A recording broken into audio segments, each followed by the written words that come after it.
This is Sportsline.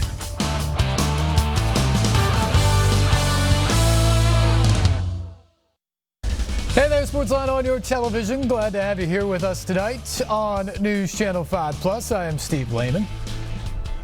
We always want to hear from you on the program, so we'll open up the phones right away. 737-7767 is the number. Coming up in about 10 minutes, we will visit with our buddy Jonathan Hutton of 104.5 The Zone, the midday 180, and also Titans Radio, about several things going on in sports. We'll get into some of the Titans stuff as well, including the Derrick Henry contract from last week. But one of the big things I want to talk about today is there's been a growing debate lately as all these other sports are happening. You know, Major League Soccer is in the full throes of its tournament. The NHL is in the middle of training camp. They're going to play exhibition games next week in the hub cities and then get into their return to play 24-team expanded playoff starting on August 1st.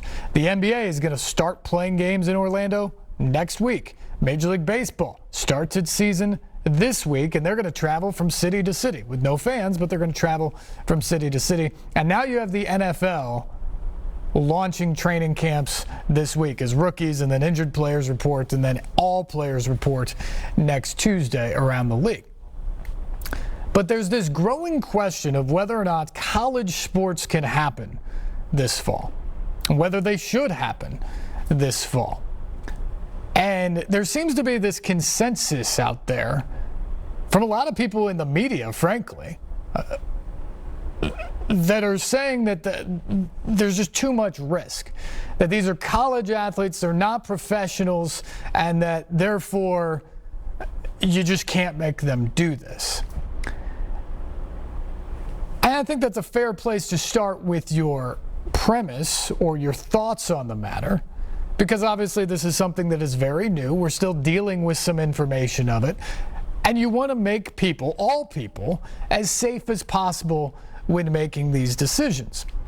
But where I have some level of a problem of what the discussion has devolved into, frankly, is there have been a handful of columns from national people over the last week or so, and there was another one that came out today, and a lot of them have been finding data model people or epidemiologists or whoever, but some sort of a expert that is going to throw out a model that presents a really dire situation.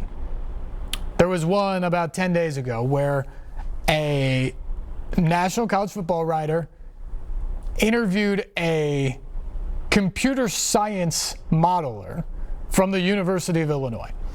And that modeler said that if you play college football this year, the data tells you that at least one football bowl subdivision player will die due to the coronavirus. That's what he says the data says. I'm not sure that that's what the empirical data says, but that's what his model says. We all know how accurate models have been throughout this entire process. But even if you take that for what it's worth, the model being that, I think there's a lot of questions that just aren't asked after that, because the way the entire column was written after that statement was, he says if we play, one person in college football at least is going to die because of the coronavirus. Okay. Well, I think the questions that need to follow that is, what will happen if they don't play? This isn't a virus that is caught by playing college football. It's caught through transmission and air particles and aerosol in the air, all those sort of things. So what happens if you don't play? What's the model say there? Because I think that's ultimately what the real question comes down to here, is there's no way to mitigate all risk for anybody in this situation. But the question specifically when it comes to college athletes or high school athletes, and frankly, you extrapolate this out to students in general at these places, is will they be safer back on campus with health protocols in place and testing options available or enforced in the case of college football, or would they be safer on their own? The default position from a lot of people when asked that question has been, well, obviously they'd be safer on their own. It's sort of a lockdown, right? Do you think that's the actual thing that would happen with college football players or college athletes if that's what you're going to do? As it is now, college football players are back on campus. They are undergoing testing multiple times a week. They're having their temperatures taken every time they walk in and out of facilities. They are under strict supervision. And by the way, they have world-class training facilities and medical attention on campus in case anything even starts to look amiss in these situations. And while they're preparing for their season, they're working out in gyms and arenas and on fields where the schools can monitor social distancing as much as possibly allowed and can enforce masks and can sterilize equipment. And there is no public spread in those areas. It is just the student athletes in those spots. So how much risk is that compared to if you send them home, potentially into a hot spot, into a gym in their own neighborhood where you have no control over the sterilization, where you have no real control over how many people might be around you or where those people were before they were around you? That, to me, is the real question. The question is, are players going to be safer with no football season on their own, having to find places to work out and stay in shape? Because remember, if you cancel this season, it doesn't mean their careers are done. It doesn't mean their goal of making the NFL is over. It doesn't mean football is done for them. So they're not going to probably sit on the couch for 6 months until you give them the all clear. They're going to continue to work.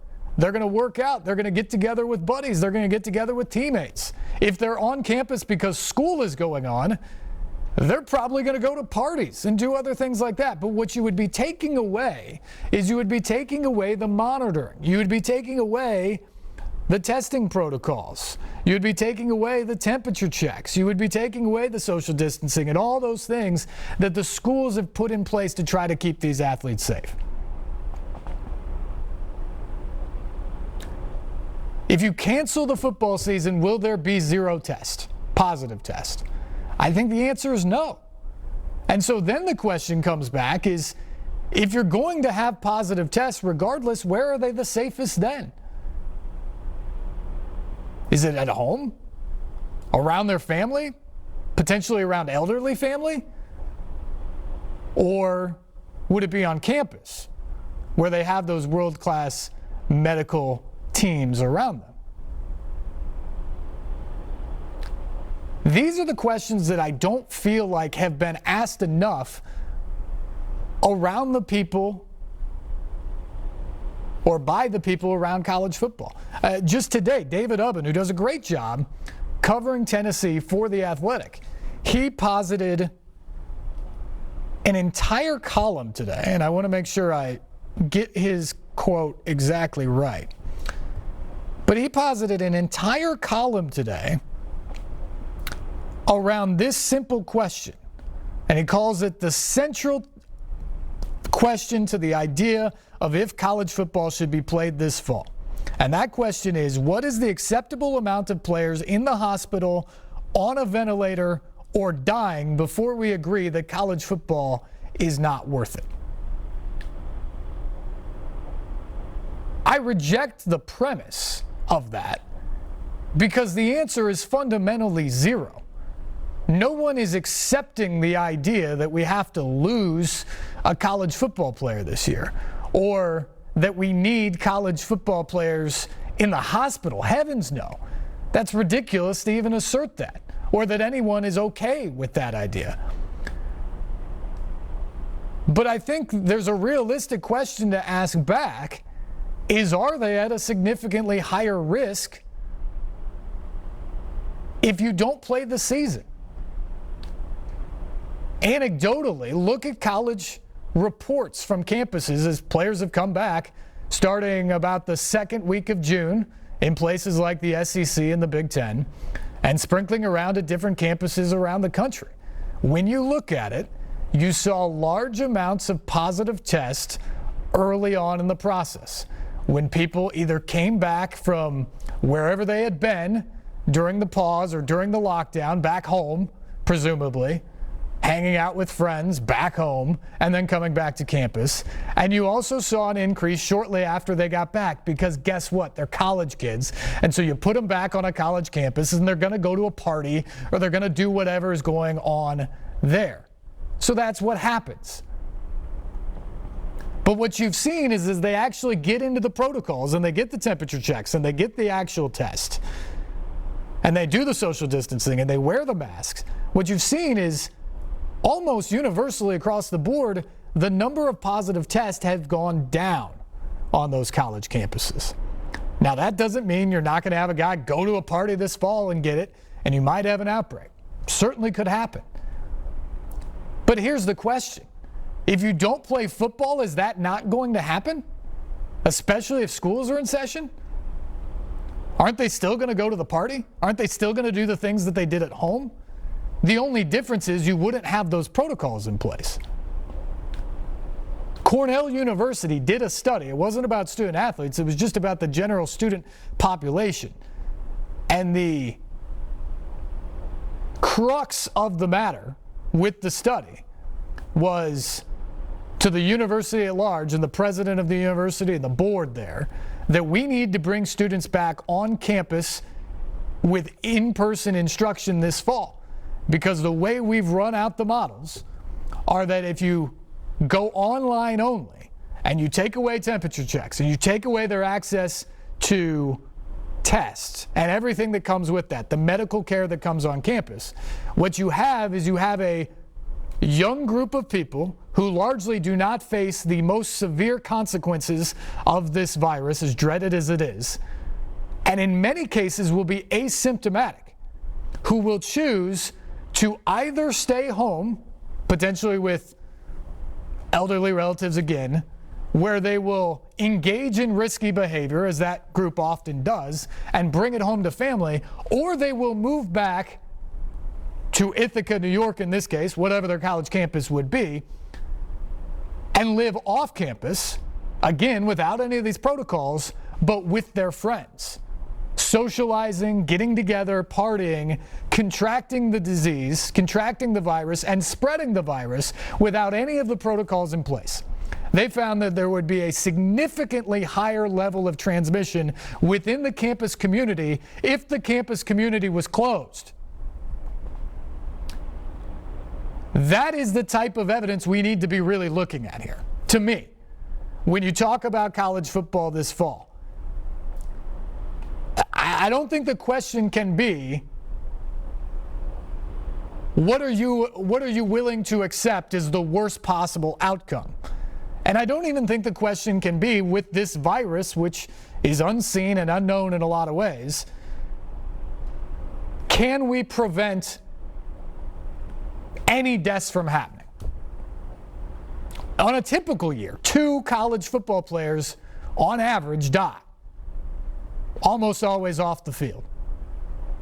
There's just a risk to life of what's going on.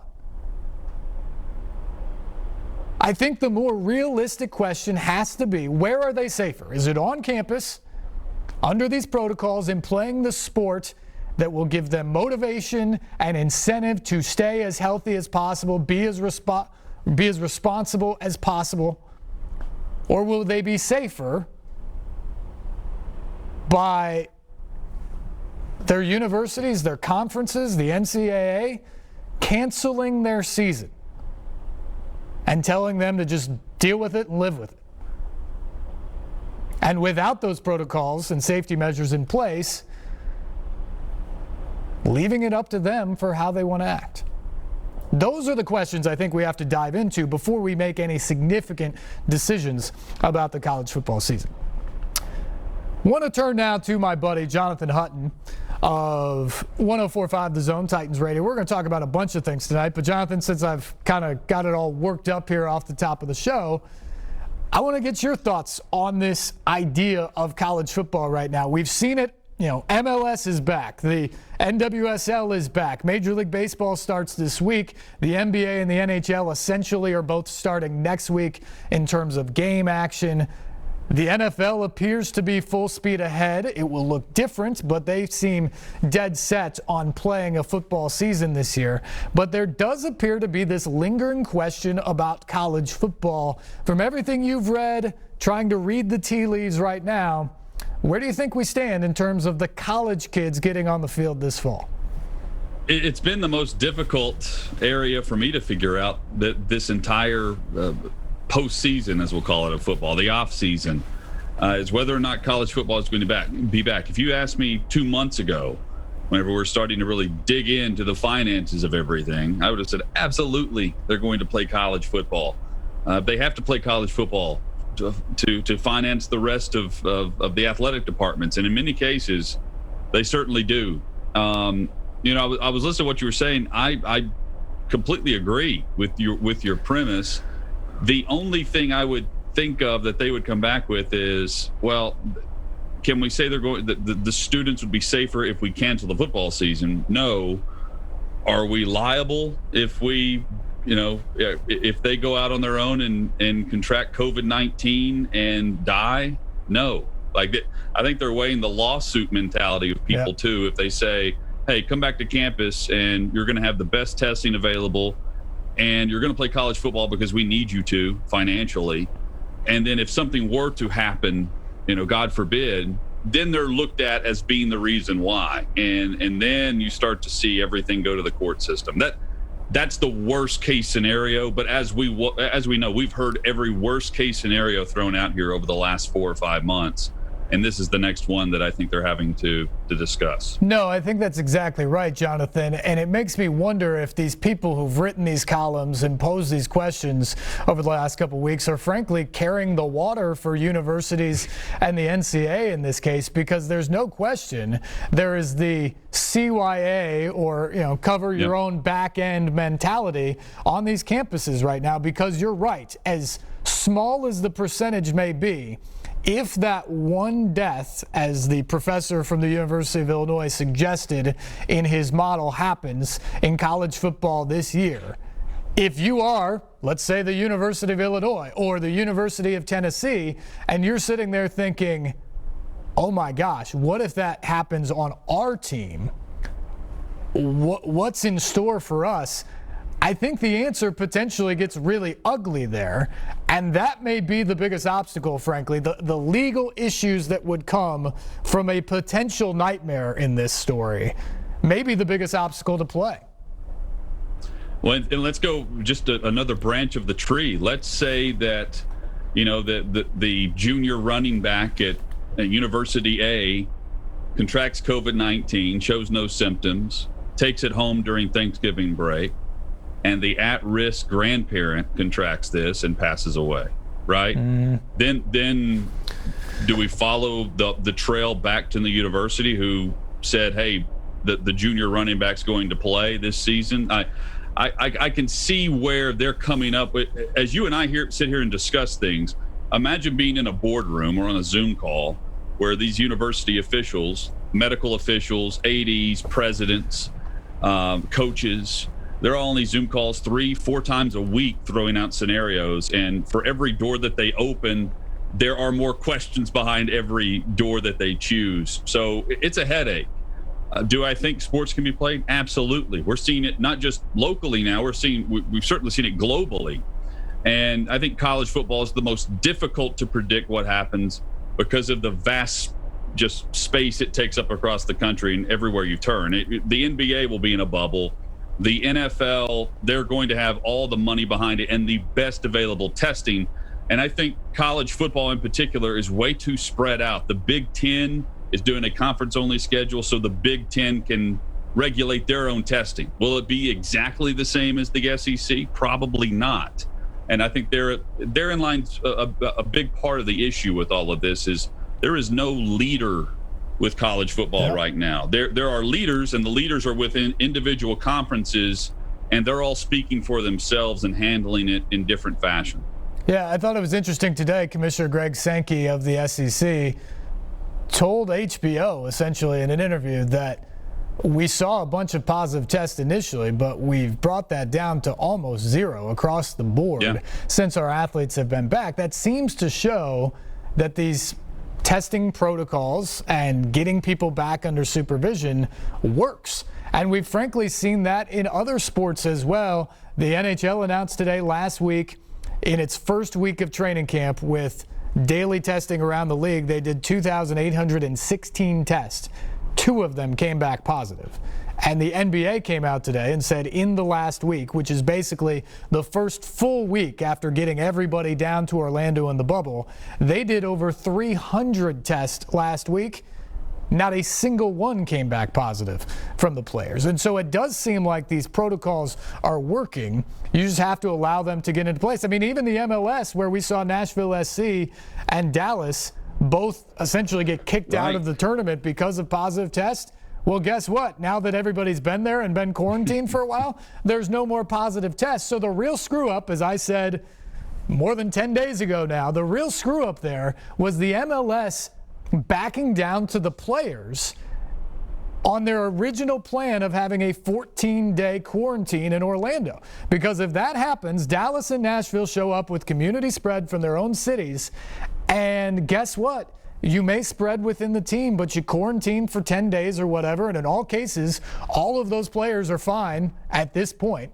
They've gotten through the symptoms, they feel better, and by 10 or 11 days, you're probably back on the training field and ready to go. Is that ideal? No. Obviously, you don't want the virus anywhere, but that's how you can allow sports to play in this situation. So to me, it's going to be fascinating how it plays out, but the more and more I think about it, Jonathan, I really do think that we're missing the picture if we somehow think that college athletes would be safer left to their own devices away from the training protocols and the health care that they get on campus than if they play football. Well, I mean, the great point is how many tests would they be going through if not for the off-season workouts? You know, these the majority of, I would argue, zero.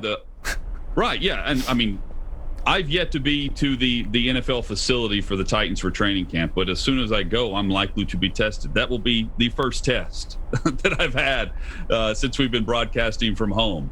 But these players have been back on campus. The majority of them have been back on campuses since June when things reopened for off-season workouts. So you can argue that the process is in place to start practice and be safe about it. Meanwhile, the NFL, they're about to have some positive tests when players report tomorrow and then as a full team next week, and that's to be expected. But you want to get in the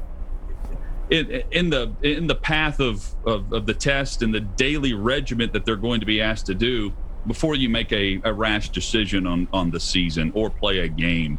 And to your point, by the time college football practice rolls around, they should be in this program for what, a month, 5 weeks, 6 weeks, if they've been working out on campus for as long as some of these players have, especially the Power 5 conferences who should have the most money to put in back with all the testing.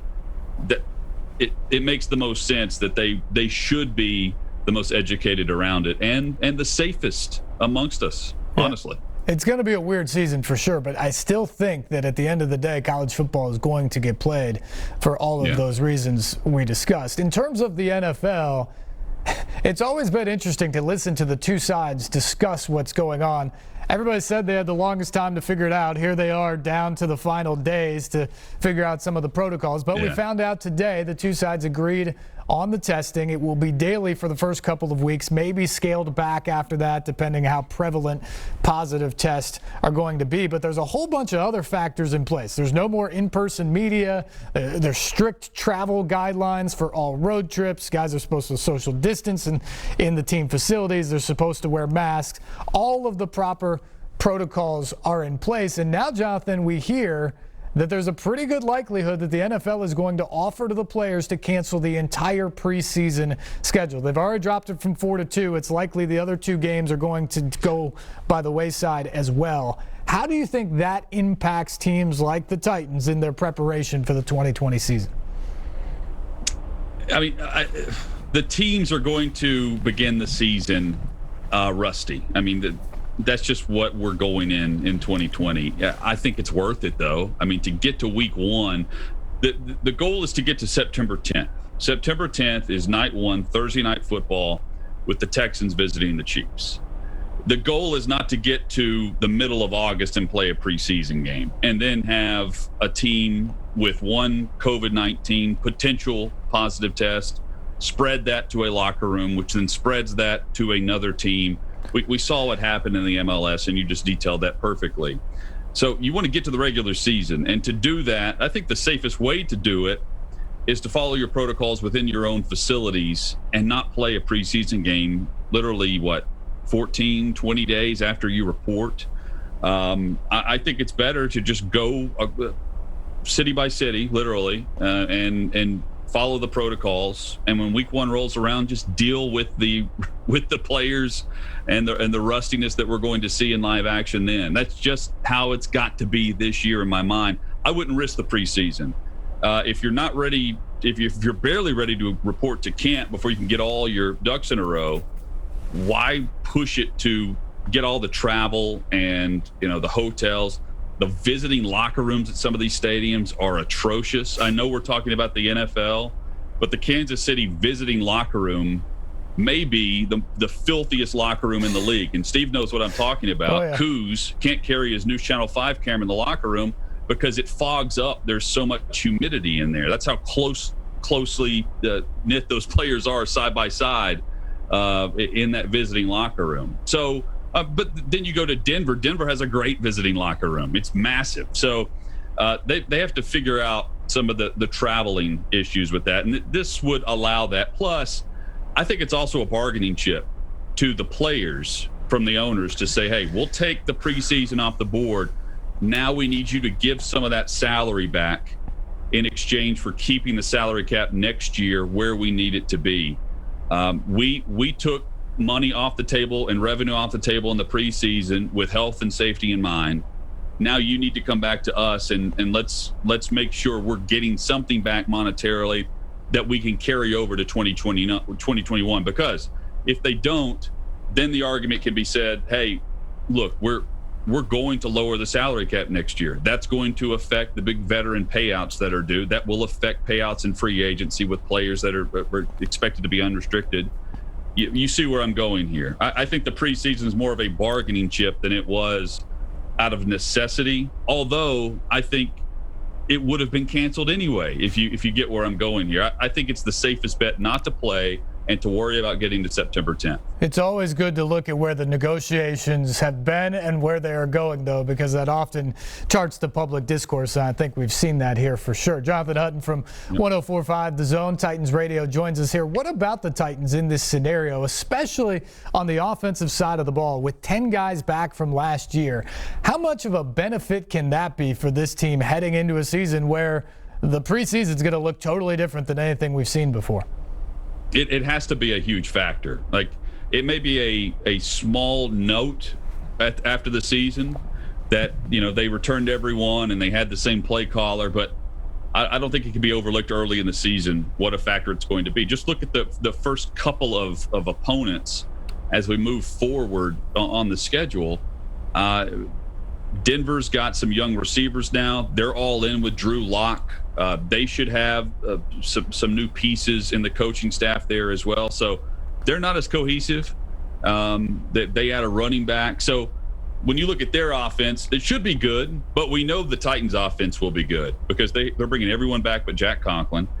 Arthur Smith is back, and he's even tweaking some things. Overall, the Titans, and what makes them a big factor going in early in the season, Steve, is the fact that they can actually add some things on to what they've already done instead of just put the ground floor on, which is what a lot of teams are doing right now. You haven't had off-season work with OTAs and mini camps. And if the Titans were doing that, they'd be installing new things too. But they can put things together on a Zoom call and say, okay, here's video from last year and how we're going to maneuver this play. AJ needs to do this. Corey do this. Tannehill needs to check down in this area. Maybe it's a 5-yard gain instead of a 15-yard attempt.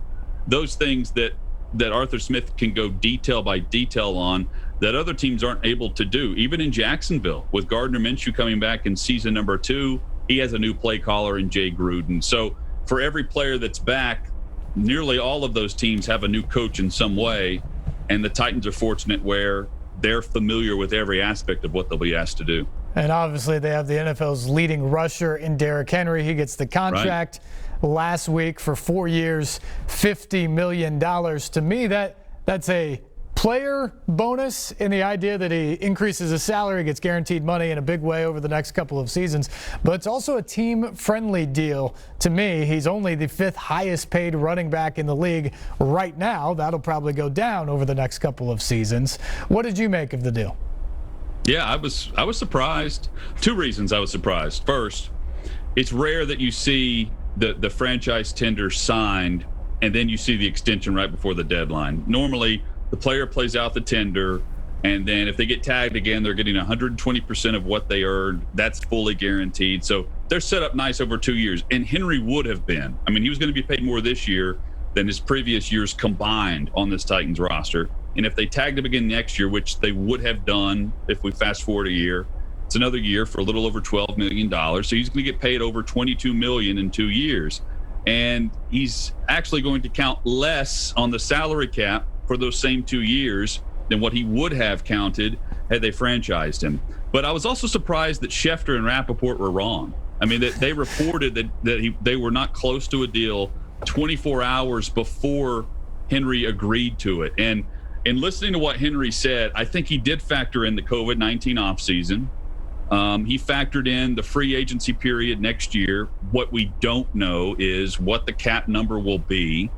And when you start looking around at the running backs that will be out there, while we expect those running backs to be franchised at the very least, there will be some backs that will be in competition for new jobs. So Dalvin Cook and Alvin Kamara, if they don't sign an extension, they're expected to.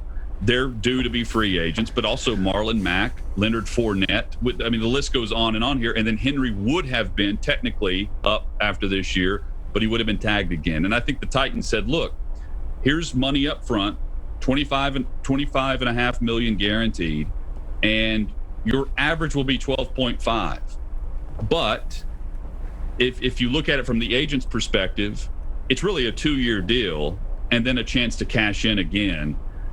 Because he's going to make $15 million in year 3, or he's going to hit the free agent market and make at least that. At least that's the expectation. I like what the Titans did, and it's clear Henry, he loves this system, and he's a back made for this system. It was a nice pairing, and you can see positives for both, but it is a team-friendly deal, and that's what I didn't expect it to be. I thought it would be more neutral, and when the numbers came out, Steve, I was surprised. Even on paper, before we even went layer by layer and year by year, you could tell it was a Titans-friendly deal.